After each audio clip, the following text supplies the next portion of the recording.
I think that it's always important that we go home and we talk to the people that are going to be impacted and find out what it is that they know. And the number one question I had is, do people understand why this bill is bad and why there is nothing beautiful in it? And I can tell you that Texas 30, God bless them, because they listen to real news and they absolutely understand that these cuts are devastating and there is no good reason for the cuts. So that's number one.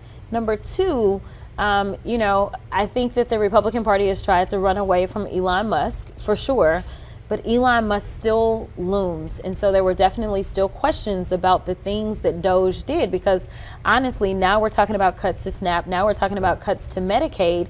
And so people are trying to kind of figure out, well, was this Doge? What's happening? What is Doge doing? And so I had to actually go through and explain that Doge. What do you expect the bill to look like, though, when it leaves the Senate? Do you think it'll resemble what the House passed? No, I don't. I think what won't make that. It? So here's the deal that they pulled out for SNAP. It doesn't mean that money comes back in. So if you're that farmer that is trying to anticipate and plant, you know what? Now there's going to be this money that's out. It doesn't just reappear because we removed it from the federal government. So now you're talking about the farmers that are going to struggle. So I think that the senators, because their constituency is an entire state from the president, right? Like, I think it could have been that. Mind you, this bill passed with one vote. Right. With one vote is all it passed with.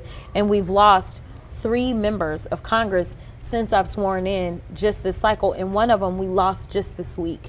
So literally losing 3 members of Congress, them all being on the Democratic side. And we're talking about a bill that passed by one vote. At the same time, allowing all of this time to kind of sit around and allowing people to start digging to these House Republicans that has decided to go along, to get along, they are a problem as well. They are complicit in all of the harm that is now being inflicted on the American people.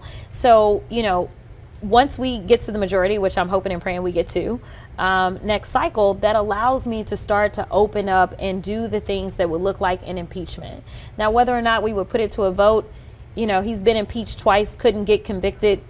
There's a lot of things to consider about whether or not to go forward. At a very high corruption. And so, I'll tell you that of everybody in this race, Donald Trump doesn't call their names. If there's one person that he probably does not want on the other side of him, it is me going after him and digging in and making sure that the American people understand. 2 last questions here. You said recently it's time for Republicans to start talking more about President Trump's mental acuity. And obviously they did that when President Biden was in office. Why do you think that they should do that now? Well, listen, and I'll tell you, I'll go down defending Joe. I can't tell you that I've ever had. This is the American politician, Jasmine Crockett, in some nice heel-popping shoe play.